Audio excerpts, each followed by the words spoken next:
ये भागवत लिखने का बताया, गणपति ने भागवत लिखा।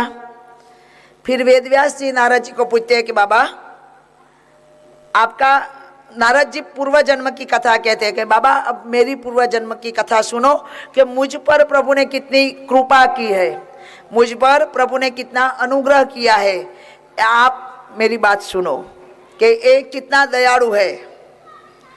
तो वेदव्यास जी महाराज नारद जी को पूर्व जन्म की कथा सुनाने को बोलते हैं।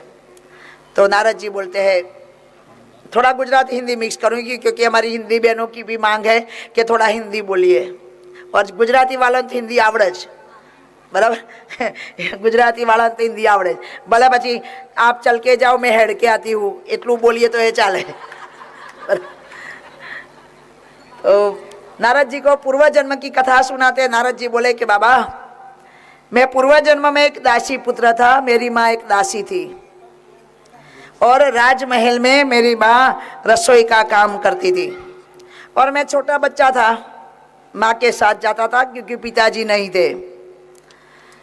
रसोई कितने सालों निकल गए, राजमहल में मेरी माता रसोई करती थी। अब एक दिन क्या हुआ, कई साधु संतों गांव में आए तो मेरी माँ को रसोई करने का आमंत्रित मिला। मेरी माँ के साथ मैं भी गया। माँ ने साधु संत को भोजन कराया, फिर मैं साधु संतों के पास बैठकर हरि नाम का स्मरण करता था। क्योंकि आप सोचो जरा कि जिसके पास बैठो ने ऐसी सत्संग आपको मिलेगा। कोई गलत व्यक्ति के पास बैठे हो तो आज नहीं तो कल, नहीं तो परसों, नहीं तो 5 दिन के बाद भी गलत का असर आपको पड़ेगा। अच्छे व्यक्ति के पास बैठोगे तो अच्छा संस्कार मिलेगा। हम बोलते हैं ना कि किसी का स्पर्श का भी बहुत महत्व है। माँ જ્યારે ભગવાન રામને જ્યારે વનવાસ આપ્યો ને દશરથ રાજાએ, ત્યારે કૈકેયી માતા રામને બહુ પ્રેમ કરતી હતી। કૈકેયી માતા દાસીને કહે છે મંત્રાને કે તારી જીભ ખેંચી નાખીશ રામ માટે વનવાસ બોલીશ તો, અને મેં રામની પરીક્ષા પણ લીધી છે કે રામ મને વધારે પ્રેમ કરે છે પોતાની માતા કૌશલ્યા કરતાં પણ। હવે બોલીશ તો તારી જીભ ખેંચી નાખીશ, મારો રામ વનમાં કેમ જાય એમ। પણ થોડી મંત્રા કુબડીએ થોડા નાટક કર્યા ને મા કૌશલ્યાને હાથ ફેરવ્યો ને અને એની બુદ્ધિ માં કૈકેયીને હાથ ફેરવ્યો અને માની બુદ્ધિ ફેરવાઈ ગઈ। મારા ભાઈ બહેન, किसी का स्पर्श भी कभी हमारा विचार, हमारी बुद्धि बिगाड़ देता है। किसी का स्पर्श हमारी बुद्धि और विचार बिगाड़ देता है। और वो मंत्रा की बुद्धि माँ में आ गई कई में, अने माँ का आखा वर्तन चेंज हो गया और माँ ने वनवास दे दिया। मेरा कहने का तात्पर्य है कि नारद जी महाराज संतों के साथ बैठते थे और संतों की सेवा करते थे, और संत भोजन कर दे ले वो पत्राड़ी भोजन की वो उठा लेते थे। और एक दिन घटना घटी कि नारद संत लोगों ने भोजन कर दिया। बे हाथ जोड़ीने सबको मैं विनंती करूं कि मेरी बहनों अब 4 दिन है, बातें मत करो।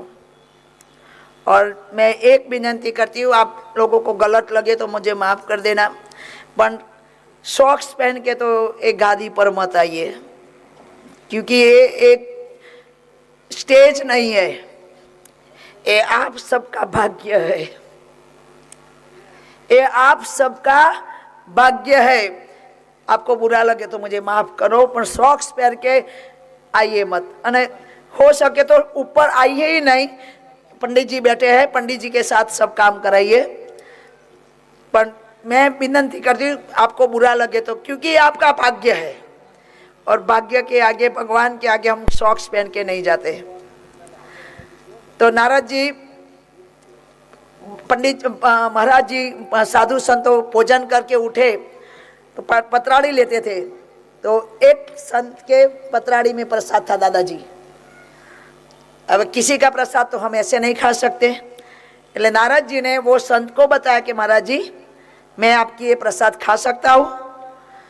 नारद जी, संत ने बोला, संत की कृपा, संत बहुत बड़े कृपालु होते हैं। संत का अर्थ क्या होता है आपको पता है? जो किसी चीज का तंत न करे वो संत। जो किसी चीज का तंत न करे वो संत, और जो किसी पंगत में न बैठे वो संत। संत होता है ना, इसे किसी चीज का तंत नहीं होता। हम संसारिक लोगों का सब तंत में पड़े हैं। तो बाबा ने प्रसादी खाने को लिए नारद जी ने संत महाराज को पूछा। महाराज जी ने आज्ञा दी और वो प्रसाद खाया और नारद जी का जीवन पूरा चेंज हो गया। नारद जी ने, वो संत लोग को जाते थे, तब नारद जी ने बोले महाराज जी मुझे कुछ मंत्र जप देता जाइए जेथी मैं ये मंत्र जप करूं। नारद जी ने, संत महाराज ने बोला बेटा अभी तेरी एक फर्ज बाकी है। नारद जी ने कहा मैं आपके साथ भजन कीर्तन में आऊं और मैं ये संसार छोड़ देता हूं। तब संत ने कहा कि बेटा तेरी अभी एक फर्ज है, तेरी माँ तेरे पास है और माँ का सेवा करना, माँ को अकेला छोड़ना इस संसारिक व्यक्ति की कोई धर्म नहीं कहता। आपको पता है कि हमारे विठलेश भगवान जब महाराष्ट्र में वो मिलने गए तब संत जी माँ की चरण सेवा करते थे। सोचो माँ की सेवा करते थे तो भगवान खुद ही मिलने आए। तो उन्होंने एक ईंट रखी और बोले कि महाराज जी मैं अभी मेरी माँ की सेवा कर रहा हूँ, आप अभी इधर बैठो। विठलेश, एक बार विठलेश महाराज की जय बोला दे, बोलो विठलेश भगवान की जय हो। तो नारद जी ने संतों को समझाया कि बेटा अभी तेरी सेवा माँ की करने की है, माँ की सेवा करो सब कुछ मिल जाएगा।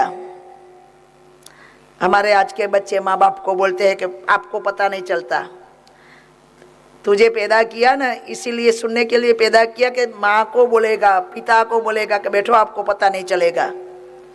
मेरे भाई बहन, मेरे युवान मित्र बहन भाई, माँ बाप को कभी दुख था ऐसा कार्य मत करो, क्योंकि माँ बाप है तो आप हो। आपकी कोई हैसियत नहीं है दुनिया में खड़े रहने की भी। शायद माँ बाप ने आपको जन्म नहीं दिया होता तो आप ये दुनिया नहीं देख सकते। तो माँ बाप की अवगणना कभी मत करो। संत लोग गए, नारद जी ने अपनी माँ की सेवा में धर्म लगा दिया। फिर एक दिन क्या, माँ सुबह में दूध काटने के लिए, गौ माता का दूध काटने के लिए सुबह में गई तो एक सांप पर पग पड़ा और सांप ने दंश लिया, माँ का मृत्यु हो गया। नारद जी ने भगवान की सेवा में गंगा किनारे जाकर तप करने लगे और नारद जी के हृदय में भगवान आए। नारद जी के हृदय में भगवान आए। भगवान ने सामने प्रत्यक्ष दर्शन नहीं दिया। नारद जी 3 बार नारद जी के हृदय में दर्शन किए। फिर नारद जी के आंख में आंसू आ गए तो आकाशवाणी के बेटा ये जन्म में तो तेरा अभी कर्म बाकी है, अब दूसरा जन्म तेरा होगा तब तू मेरा पार्षद बनेगा और तुझे मैं ऐसे चीज दूंगा कि तेरा पूरा दुनिया में तेरा नाम आएगा। और दूसरा जन्म ब्रह्मा जी के मानस पुत्र में भगवान नारद जी का जन्म हुआ और श्री कृष्ण भगवान का भक्त बना और अपने 24 घंटे नारायण नारायण नारायण जप करा और भगवान को सरस्वती माँ ने, भगवान को माँ नारायण ने वीणा दी, वो वीणा के तार से नारायण नारायण करते रहे। जय हो। तो अब कथा में प्रवेश करें। कल हमने प्रहलाद का नृसिंह का अवतार देखा था। अब आता है कथा में 7वां स्कंद। 7वें स्कंद में परीक्षित राजा पूछते हैं कि बाबा आपने नरक के बारे में बताया, स्वर्ग के बारे में बताया, पर अब आप ये बताओ कि जीव नरक में जा ही नहीं, जीव नरक में जा ही नहीं सके, जीव नरक में जाए पण नहीं, एवो कोई तमे मने सत्संग संभळावो। तो सुखदेव जी महाराज तो बहुत होशियार था, कारण के ने शुरुआत में मैं तमने कीधुं हतुं के ज्यारे कथा चालू थई त्यारे स्वर्गना देवताओं अमृत लईने आया था। स्वर्गना देवताओं अमृत लईने आया था अने नारद जी ने पूछ्યું કે સુખદેવ जी ने परीक्षित ने पूछ्યું કે परीक्षित आ अमृत लेवुं छे કે कथा रूपी अमृत लेवुं छे? त्यारे परीक्षिते कीधुं हतुं કે स्वर्गमां जवाथी शो फायदो? કે स्वर्गमां कशुं ज नथी, खाली देवो साथे रहेवा मळशे। अने के कथा सांभळवाथी शो फायदो? तो कथा सांभळवाथी तारी मोक्ष गति थई जशे, कथा सांभळवाथी तारी मोक्ष गति थई जशे। તો એ વખતે પરીક્ષિતે ના પાડી હતી કે મારે કથારૂપી, મારે અમૃત નથી પીવું, મારે કથારૂપી અમૃત પીવું છે. તો એને સ્વર્ગમાં તો જવું જ નહોતું. આ બાજુ પરીક્ષિત મહારાજને સુખદેવજી મહારાજને નર્કમાં નતા મોકલવા. તો પરીક્ષિત મહારાજ પ્રશ્ન પૂછે કે બાપા જીવ નર્કમાં જ ન જાય એવો કોઈ ઉપાય બતાવો. આમ નહીં તો આમ કાન પકડાયો પરીક્ષિત મહારાજને, સુખદેવજી મહારાજને. તો સુખદેવજી મહારાજ પણ બહુ હોશિયાર હતા, પરમાત્માનો અવતાર હતા. એ સમજી ગયા અને બોલ્યા કે દેખો બેટા, મન વચન અને કર્મથી જે વ્યક્તિના જીવનમાં જરા બી પાપ ન થાય એ વ્યક્તિ મોક્ષને અધિકારી અથવા તો નર્કમાં ન જાય. मन वचन वाणी कर्म थी. कभी कभी आप वाणी पण ऐसी बोल देते हैं कि किसी को बहुत चोट लग जाती है. और आपको एक बात बता दूं, शायद हाथ पैर में लगा हुआ घाव रूज सकता है, पर किसी की बोली हुई वाणी जो लग जाती है ना दिल में, तो मरते दम तक हम नहीं भूलते. तो सुखदेव जी महाराज परीक्षित को कहे छे कि भाई जो तारे स्वर्ग में तारे नर्क में न जो होय तो मन वचन कर्म थी प्राणी ने बिल्कुल पाप न करवू जोईए. परीक्षित महाराज नो चेहरो उदास थई गयो, कारण के एमनाथी पाप थई गयुं हतुं. श्रृंगेरी छेना गळामां सनक गळामां एमने साप भरायो तो. एमनी चेहरानी रेखा जोई अने महाराजे पाछुं सुखदेवजी महाराजे कीधुं परीक्षित हूँ समझी गयो के तारे पाप थई गयुं छे, पण सांभळो मारी बहनो के आपणे पण आ 7 दिवस मन वचन कर्म थी आपणाथी पण कई घणा पाप थई गया छे. आपणाथी पण घणा पाप थई गया छे. मारा सुखदेवजी महाराज भागवत में बोले, हूँ नथी बोलती, आ मारी वाणी नथी. मारा सुखदेवजी महाराज भागवत में बोले छे के मन वचन कर्म थी जो पाप थई गयुं होय ने तो ए पापनुं प्रायश्चित व्यक्ति करी नाखे तो ए पापमांथी एने मुक्ति मळे छे. पण एक ज वार हो, पाછી સવારમાં કોકને ગાળો દઈ દઈએ ને લાફો મારી આવીએ ને બંદૂક મારી આવીએ ને હોજે આવીને રામ રામ રામ રામ રામ રામ કરી નાખીએ તો એ કઈ નહીં.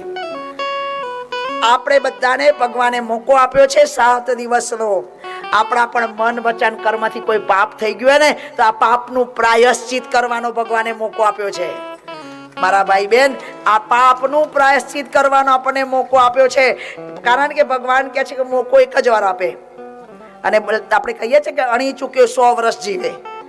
અણી ચૂકી જાય એ 100 વર્ષ જીવે. આપણને ભગવાને ખુદે મોકો આપ્યો છે કે બેટા જીવ, તું તારા પાપનું પ્રાયશ્ચિત અહીંયા બેસીને કરી નાખ, મારી આગળ બેસીને. તો પરીક્ષિત મહારાજ ફરીથી પૂછે છે કે બાબા, એ પાપનું પ્રાયશ્ચિત બધા એમ કહે છે કે ગંગામાં સ્નાન કરવાથી પાપ ધોવાઈ જાય. તમે બધા માનો છો ગંગામાં સ્નાન કરવાથી પાપ ધોવાય? માનો છો? હા, હું એવું નથી કહેતી કે ગંગામાં સ્નાન કરવાથી પાપ ન ધોવાય, પણ કયા પાપ એ આજે તમને હું બતાવું. જે પાપ આપણા રોજિંદા જીવનમાં હોય છે, જે પાપ આપણાથી રોજિંદા જીવનમાં થઈ જાય છે, કયા કયા? જૈન ધર્મમાં તો બેન, જૈન ધર્મમાં એટલે સુધી કહે છે કે આપણે શ્વાસ લઈએ ને એ શ્વાસ પણ બહાર નીકળે ને જો એ જીવાણુ મરી જાય ને તો એ પણ પાપ છે.